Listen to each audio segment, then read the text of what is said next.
Los posters.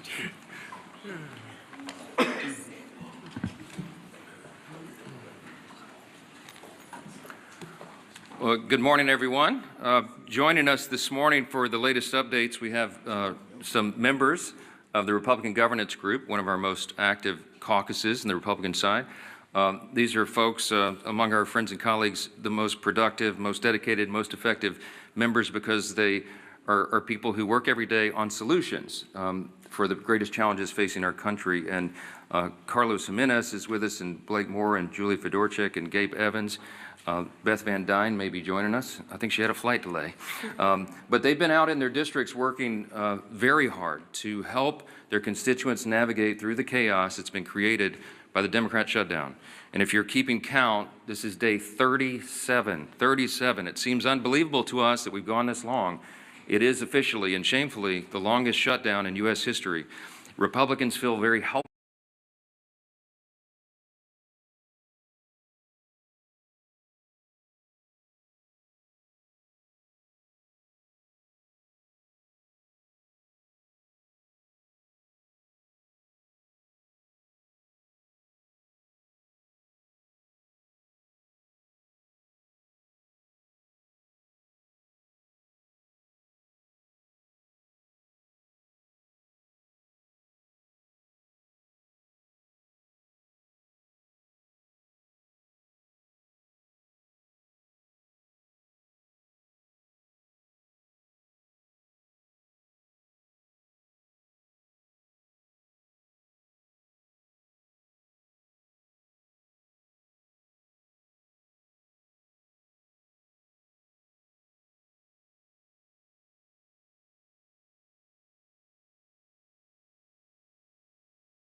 About the situation because, as we've noted, there is really nothing for us to negotiate.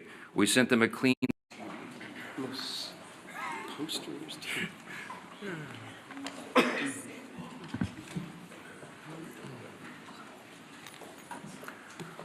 Well, good morning, everyone. Joining us this morning for the latest updates, we have some members of the Republican Governance Group, one of our most active caucuses in the Republican side. These are folks among our friends and colleagues, the most productive, most dedicated, most effective members because they are people who work every day on solutions for the greatest challenges facing our country. And Carlos Jimenez is with us, and Blake Moore, and Julie Fedorchik, and Gabe Evans. Beth Van Dyne may be joining us. I think she had a flight delay. But they've been out in their districts working very hard to help their constituents navigate through the chaos that's been created by the Democrat shutdown. And if you're keeping count, this is day 37. 37. It seems unbelievable to us that we've gone this long. It is officially and shamefully the longest shutdown in U.S. history. Republicans feel very helpless about the situation because, as we've noted, there is really nothing for us to negotiate. We sent them a clean CR, as you know, back in September 19th. We passed it out of the House. It feels like a lifetime ago. But that was a nonpartisan measure. It was 24 pages in length. It has no Republican priorities on it at all. It was merely the status quo to keep the lights on so that the members of Congress and the Republican and Democrat Party could work together to finish the government funding appropriations process. And the Democrats tried to turn that into a game. Now, we're gonna give you the latest updates on that and where we think this is headed. But I just first want to address in a bit more detail the current state of our politics. It has been very interesting to us to see all the pundits trying to spin the results of the election on Tuesday. I just want to point out some simple facts here, and as usual, I try to be concise and give you the highlights here, but there's some things that we really need to point out. First, there were no surprises on Tuesday night, okay? You had blue states and blue cities that voted blue, to the alarm of no one, to the surprise of no one. That was what was expected. It just so happened that New York and New Jersey and Virginia were the states that were in the national spotlight on Tuesday. If the tables had been turned and if the calendar had been different and you had 3 red states, we'd have an entirely different narrative that you all would be writing about. Don't lose the simple facts. Second, the big headline that everyone is writing about appropriately is that the future of the Democrats was set in New York City. A 34-year-old Marxist is now the leader of the Democratic Party, and it is a very dangerous road for them to go down. I want to say this because a lot's been said about the Mamdani campaign. It is very easy to run and win as a socialist, right? All you do is promise everything to everyone for free. What a great message that is. Boy, that really resonates for people who don't study history. And while you're making all those promises, you hope that they never realize the trap that you're actually setting, the impossibility of fulfilling your fantastical claims and dreams, and the extreme danger and chaos that would result if you ever could. When you run as a socialist, you have to hope that they never understand that this will lead to the inevitable loss of their freedom, their opportunity, and their security, the loss of meritocracy and fairness in society, the loss of colorblindness, and the loss of emphasis on character, and the morality and the personal incentive and the common sense that we rely upon to keep a republic in operation. If you run as a socialist, you run on a big list of false claims, and you promise everything to everyone and you can't deliver, and if you were ever able to deliver, it will be to the great detriment of the very people that you lured in to vote for you. Third fact about the election on Tuesday night is that the Democrats, and you all are not writing about this, and you should be, you're not writing enough about it, the Democrats have now set themselves on a collision course in their own tent. If you look at Spanberger in Virginia and Sherrill in New Jersey, they tried to run as moderate pragmatists. That's how they self-described. But they will be no match for the coming communist wave taking over their party right now. The energy is on the side of the Marxists. Look no further than the top 2 Democrats here in Congress. We've noted this here every day. They had to bend the knee to the socialists. Hakeem Jeffries and Chuck Schumer are both from New York. The top Democrat leader in the House and the top Democrat leader in the Senate, they couldn't get around that. And so Hakeem had to ultimately embrace it. He had to give the full blessing to Mamdani and his agenda, and he co-owns it. And Chuck Schumer flirted with it. He pandered all along. He flirted with that open endorsement till the better end, even though Mamdani is an activist against Israel and an anti-Semite. Chuck Schumer is the highest-ranked Jewish official in America, and even he couldn't bring himself to disclaim that. And as we've noted here every day, the sole reason for the entire federal government being shut down now, the sole reason for all the American people suffering all this pain and hardship is because of the fear of political retribution from the far-left activists who run the Democrat Party. That is the motivation for the shutdown. It's never been about any policy issue at all. It was only so that they could show a fight and try to show that they're tough to this rising far-left activist base in the party. The old guard has been repudiated, and the radicals are taking over the Democratic Party. We have evidence now every day. Yesterday, Jared Golden announced he would not be running for re-election in the state of Maine. He's a moderate, and he has no place in his party anymore. And then this morning, you saw the headline. Former Speaker Nancy Pelosi has now announced her retirement this morning. That is a very important sign that I hope that you all will delve into. Even the famous San Francisco liberal is not far left enough for the neo-Marxists. We commend her for her services. We all do, everyone who serves in Congress, but there should be a lot written about that. Fourth point I just want to make in the aftermath of Tuesday is that off-year election results in isolated places are never indicative of the upcoming midterm election. Don't read too much into that. You shouldn't. If you do, you're going to miss it. The GOP is in excellent position to win big next year. And when I say I'm bullish about the midterms, we absolutely are, and there's a lot of reasons for that. This is not groundless optimism. It's based on facts. The reason we're in such a great position is because we are united. And while the Democrats engage in their emerging civil war, Republicans are going to continue to work and deliver for all the new voters that we brought into the party last fall in 2024. There was a true demographic shift in that election, as you know. Record number of Hispanic and Latino voters, Black and African American voters, Jewish voters, union workers, urban voters, young people. And while they say that there's this big swell of enthusiasm of young people based on what happened in New York City Tuesday night, I would give to you Exhibit A on our side. Maybe you're not noticing, but the turning point events at college campuses all around the country are setting records for attendance. You have hundreds of thousands of new young people weekly coming into the movement that are enthusiastic, young conservatives who are looking for truth, who believe in America's founding principles, and who want to be engaged. And they will be engaged in next year's midterms. The third reason is we got a very favorable map. You shouldn't miss this either.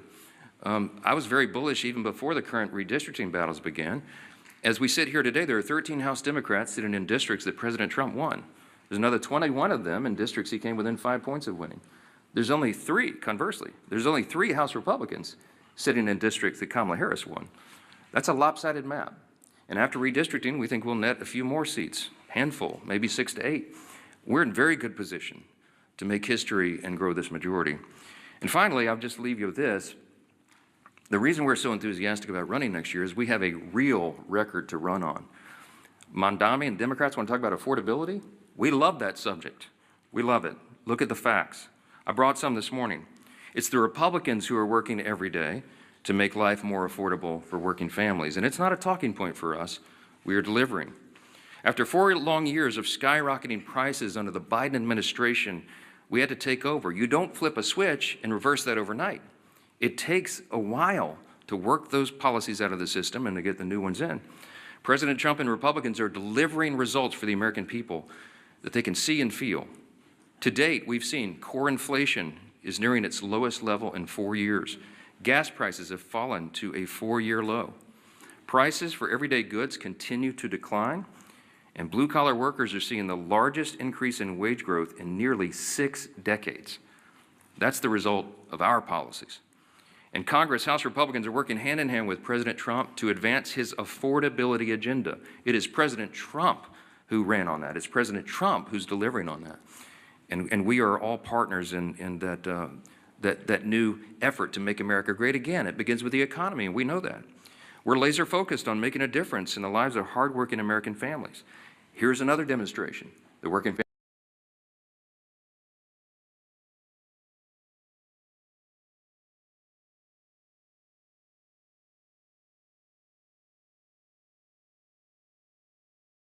Families Tax Cut.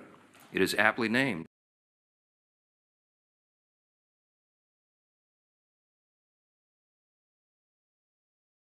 It's the largest tax cut in U.S. history for working and middle-class Americans. You got Bernie Sanders running around. They're talking about the billionaires. It's not this. That's the opposite of the truth. Look at the facts. That bill was written for lower and middle-class earners, and they are the ones that will feel the positive effects going into next year. We included in that, as you know, no tax on tips, no tax on overtime, real tax relief for seniors. These are the kinds of things that people feel. and they see that we're making good on our promises. We've made historic investments in American energy dominance to drive down the cost of gasoline and groceries. And we're grounding every decision we make in common sense. That's what we restored. That's what we ran on. That's what we're delivering. A return to common sense, not the woke progressive nonsense that they delivered for 4 years, not the spending like drunken sailors that drove cost up for everything with inflation. We're restoring common sense, fiscal responsibility. We're good stewards of taxpayer dollars, and we're refusing to cave right now, today, to the Democrats' wild demand to spend $1.5 trillion in new spending. That is taxpayer dollars, that's your money, that they want to spend to reopen the government. That's their counterproposal. That's why we're not having a negotiation with them. It's ridiculous. Included in the $1.5 trillion that they want to spend is $200 billion, almost $200 billion, to restore health care benefits to illegal aliens. That is taxpayer money that they want to spend for that. They want to send billions of dollars back overseas for social programs in foreign countries. We're not doing that. They want to give $500 million back to the Corporation for Public Broadcasting to prop up left-leaning news organizations. We're not doing that. And by the way, in the middle of all this, they want to cut $50 billion from the Rural Hospital Fund. They can't tell you they care about health care since they put that in their proposal. We're grounding every decision in common sense, and Democrats had their chance. When they controlled Washington, look at the history, don't forget it. This was just a year ago. You know what we inherited? They left us with a 40-year high inflation, higher taxes and energy prices, and massive instability around the world. And what did they do in June of this year? This is the most recent history no one can forget. They voted against no tax on tips. They voted against no taxes on Social Security. They voted against a larger child tax credit. The Democrats in the House and Senate voted against lower energy prices, against more American manufacturing and jobs, and against lowering health care premiums by 12%. That provision, the cost sharing reduction provision, was in the House version of the Working Families Tax Cut, the big beautiful bill. We sent it over to the Senate, and they worked to strike it out of the bill. Ask the Senate Democrats about that. Right now, they've created another mess. They've created a mess for America with this pointless government shutdown. The Democrats will tell you that they're feeling emboldened.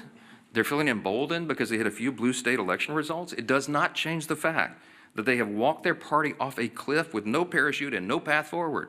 The reason we're stuck right now is because of one simple fact. If they vote to reopen the government, the Senate Democrats are afraid that the radicals in their party will say that they caved. They're afraid of the retribution that will come from that.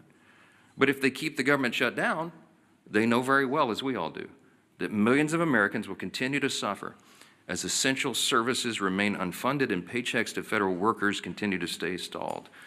So our question for Democrats this morning is this: which constituency matters more?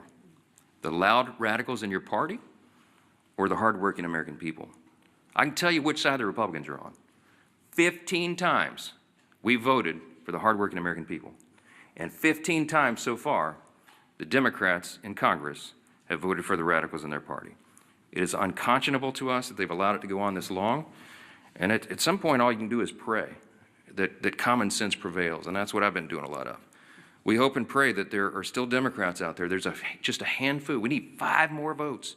5 centrist, common sense Democrats in the Senate to come to those senses and do the right thing. It's time for them to put their country first. I'm delighted to introduce the next speaker, and he's a congressman from Miami. He's a former mayor of the county down there, and he has been in charge.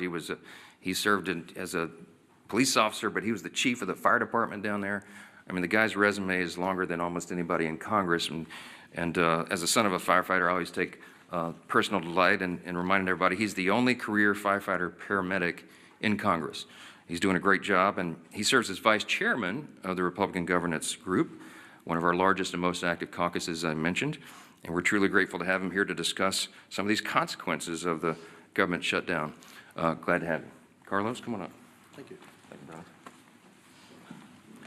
Thank you, Mr. Speaker. And if you indulge me, I think you brought me up here to talk about the shutdown, but I will stray a little bit. I'm the only Cuban-born member of Congress. That means I was born in Cuba. I was not born here in the United States. I didn't speak a word of English until I got here. I was 7 years old. And the reason I'm here is that my parents brought me here seeking freedom. Freedom from communism, freedom from a Marxist regime. And so I can tell you that I know a communist and a Marxist when I see one.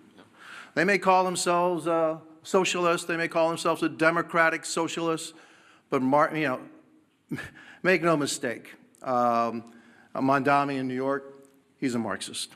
And the thing that bothers me is he's very proud to say, well, I'm young, I'm this, I'm that, I'm Muslim. Hey, I understand you can be proud of that. But then, if you're so proud, don't call yourself a democratic socialist. You are a Marxist. Go ahead. Tell people exactly who you are. He couldn't, and he can't because he knew he wouldn't get elected. But I hope that the people of New York do not suffer the same consequences that my homeland of Cuba has suffered. Castro and the Castro regime destroyed my homeland. They can't even keep the lights on. They don't have food, they don't have medicine, they can't keep the lights on. It's a total disaster of an island, a beautiful island that actually had the second highest standard of living in the Western Hemisphere when the regime took over. And so one of the reasons I'm in Congress, the primary reason I'm in Congress, is that I want to make sure that my children and grandchildren never suffer the same fate that my parents did, having to leave their country and bring us to a new country with about $10 in their pocket. Now, that's what makes this country great.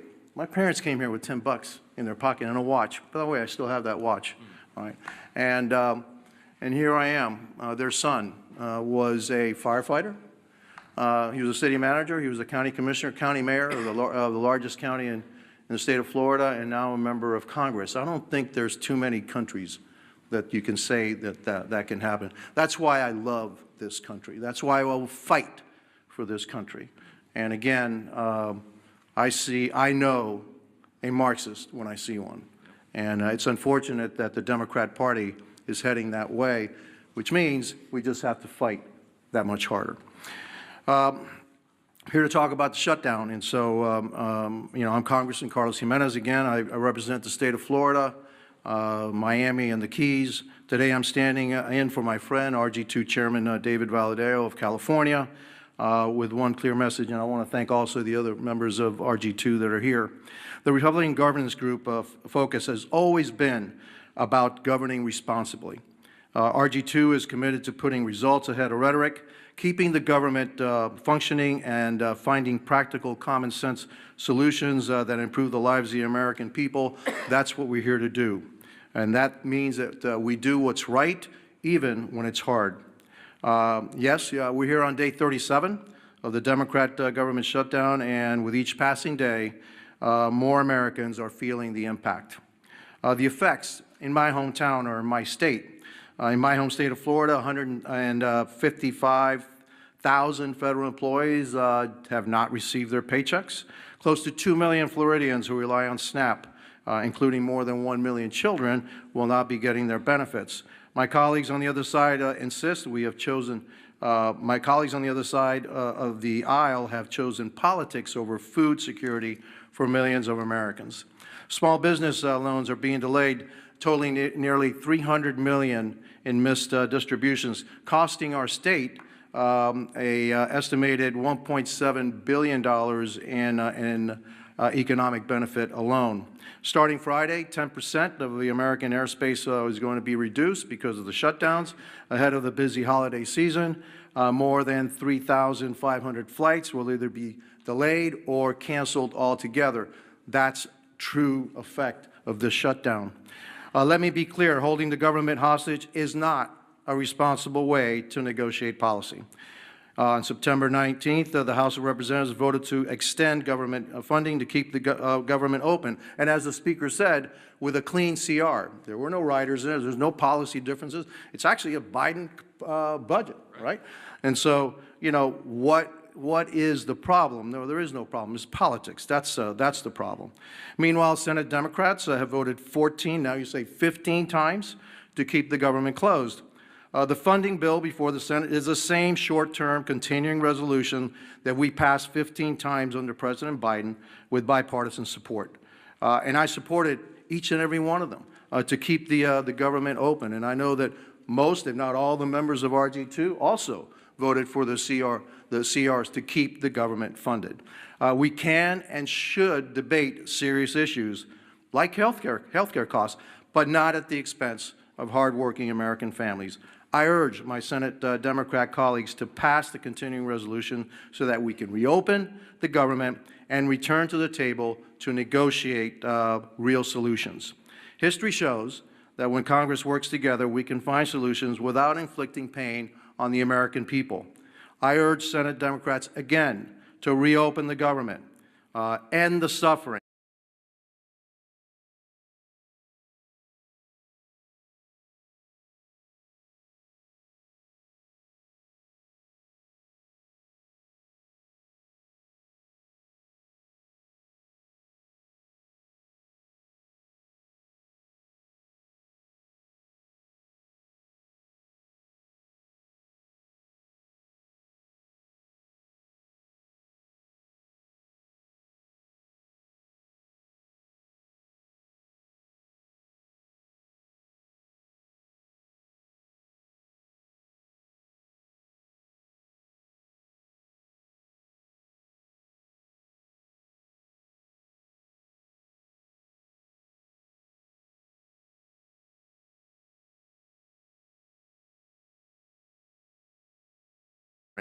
And then join us in crafting meaningful bipartisan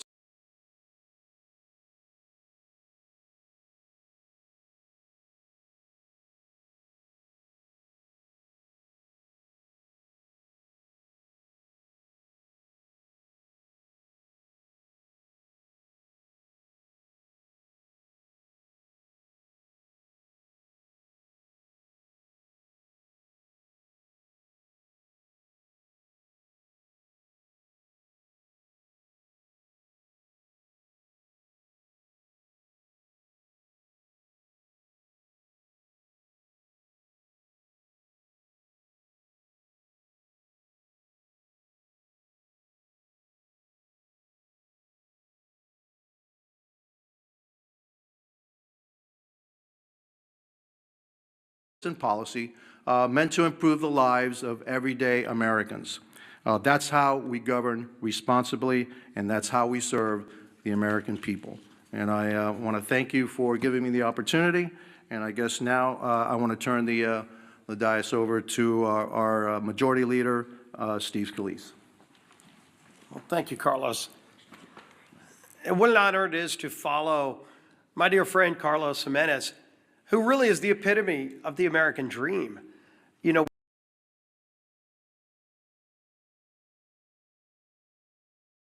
when you hear stories like his, sad stories, the root of it, having to flee your home country because Cuba fell to Marxism, to communism.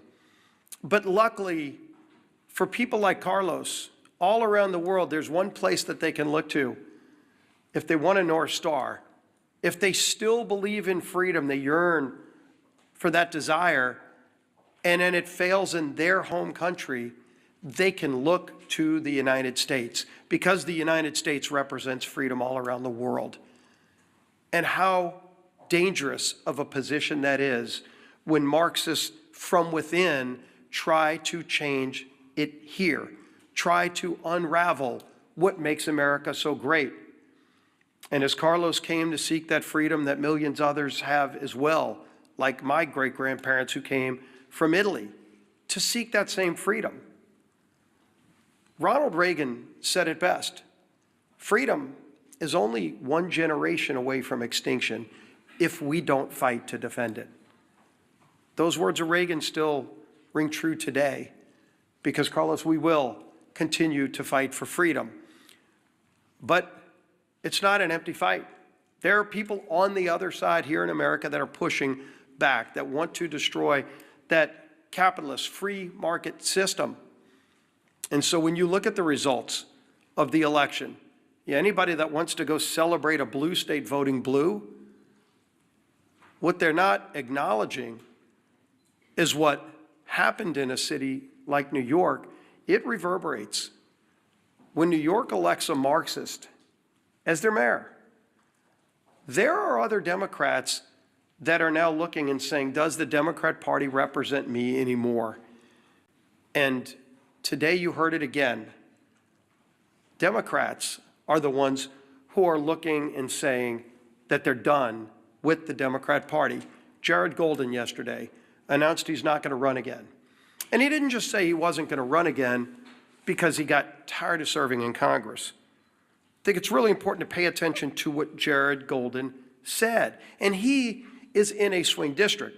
Jared Golden is one of those moderate Democrats who represents maybe the old Democrat Party now, what was discarded by the voters on Democrat cities and states. But it's not where America is. So when Jared Golden announced yesterday he's not going to run again, he said, quote, "We're allowing the most extreme pugilistic elements of our party to call the shots. Just look again at the shutdown. For as long as I can remember, we have opposed shutting down the government over policy disputes. We criticized Republicans for taking hostages this way." That was Jared Golden explaining why he's done with being in Congress. And when the Democrat Party no longer stands for common sense, for members that do on occasion reach across the aisle, they're going to be relegated to a scrap heap of history, because America is not a socialist nation. While the Democrat Party has turned their leadership structure over to a socialist, it's not where America is. And if they're running people like Jared Golden out of their party, they can go celebrate the results of last night's election. Again, if Alabama held an election also Tuesday, and gee whiz, a Republican governor was elected governor of Alabama, would anybody be writing a story about it? Of course not. So let them go celebrate New Jersey electing a Democrat governor, New York City electing a Democrat. The real concern is that the Cuomo wing of the Democrat Party got destroyed by the Mondami wing of the Democrat Party. And if they want to call that a victory, good luck. Something tells me they're not going to be sending Mondami to swing districts around America. He's not going to Maine. Let Mondami go to Maine for that now open seat in Congress, a 50-50 district. Will they be sending Mondami to those kind of swing districts? Colorado, where somebody like Gabe Evans represents, is Mondami going to be going there? Because that's where their party is now headed. And they chose that. But America is not embracing that form of socialism. We know what you get from socialism. You get the promises of free everything. But Americans know innately there's no such thing as a free lunch.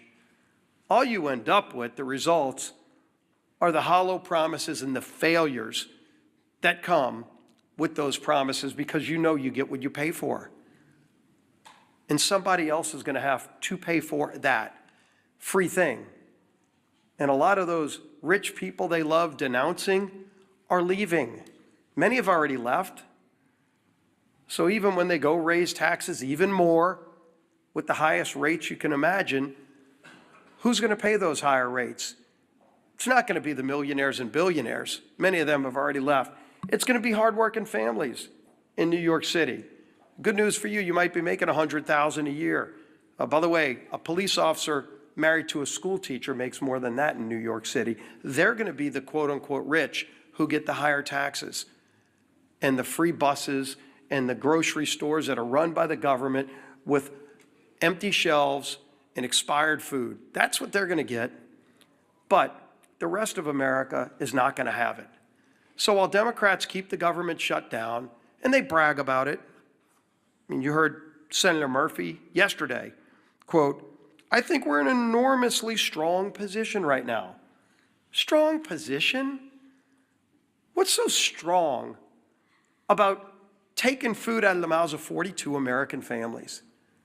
What is strong about that, Senator? Sure, you can vote again today to keep the government shut down, but there's nothing strong about denying food to people who are low income and who can't afford it. That's a weak place to be. But that's what they're bragging about. When, as we saw, the Transportation Secretary yesterday said 10% of flights are going to have to be cut back because we don't have enough air traffic controllers because Democrats chose not to pay them. And so people are getting ready to go travel to see their family, hopefully, for Thanksgiving. But they're not going to be able to get that flight. They're going to have to leave a day or two earlier to drive. Maybe they won't be able to fly. But don't worry, some Democrat senator thinks he's in a stronger position because he's now leveraged Americans as pawns in some game. That's what they think this is. It's disgusting. And the American people are catching on. And so while Democrats applaud socialism being the new wave of their party, the few common sense Democrats left in their party are leaving, running for the exits. Well, you might be able to leave New York City and go to Florida or Texas or somewhere else, but if they destroy America, there's nowhere else to go. That's why we're going to fight for freedom every single day, and their approach to Marxism, socialism, whatever you want to call it, will not prevail in America. Our whip, Tom Emmer.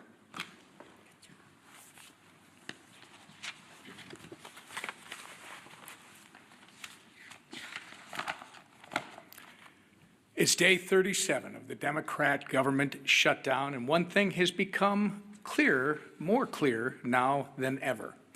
The Democrat Party of today is not your grandparents' Democrat Party. They refuse to govern. They resort to hostage-taking when they don't get their way. They routinely put politics before people. And now they have made communists and assassination fantasizers the pillars of their party. Democrats claim they want to make life more affordable for hardworking Americans, but every time that they've had the majorities in Congress and a Democrat president in the White House, they've done the exact opposite. Take the American Rescue Plan under Joe Biden, for example, which was later deemed by economic experts as the, quote, original sin that led to double-digit inflation. Or look at the Affordable Care Act, which is so unaffordable, they have to pay people to use it. The Democrats have no moral high ground to stand on when it comes to good governance. They don't know what it is. And when they claim that they're fighting for you, do not believe them. Because if this shutdown has taught us anything, it's that the Democrats will willingly inflict pain on the American people if they think it gives them political leverage. Their kamikaze politicians and their constituents deserve better. In stark contrast, however, Republicans have done our jobs. We passed a nonpartisan government funding bill out of the House over a month ago. All we need, as the Speaker said earlier, is just 5 Democrats in the Senate to grow a spine, stand up to the radicals in their party, and join us in getting our clean CR to the president's desk.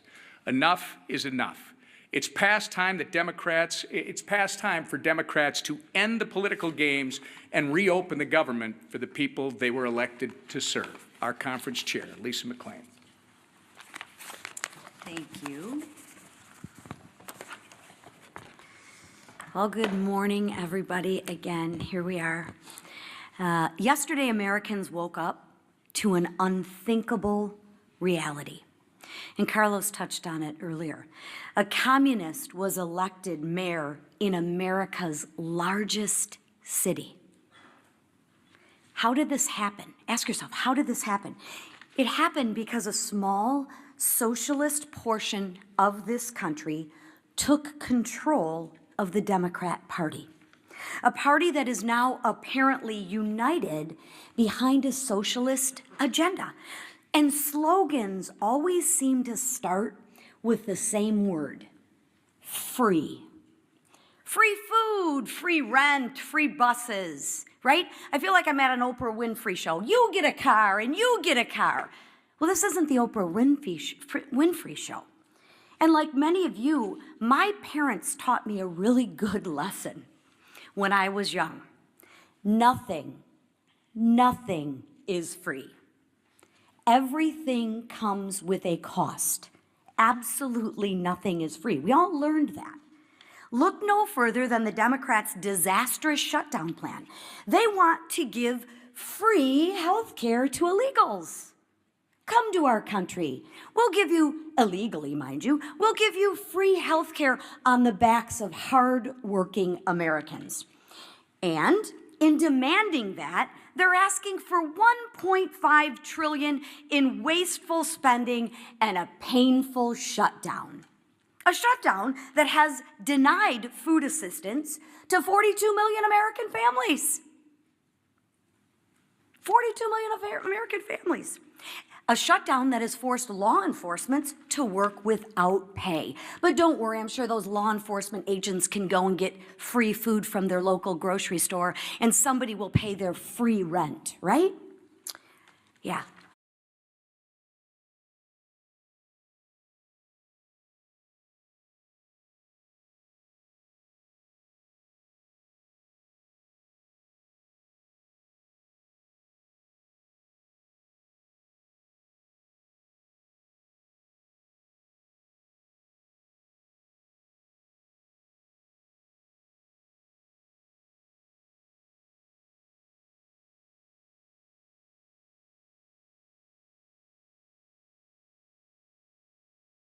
I live in reality, not fantasy. The Democrats want to jeopardize our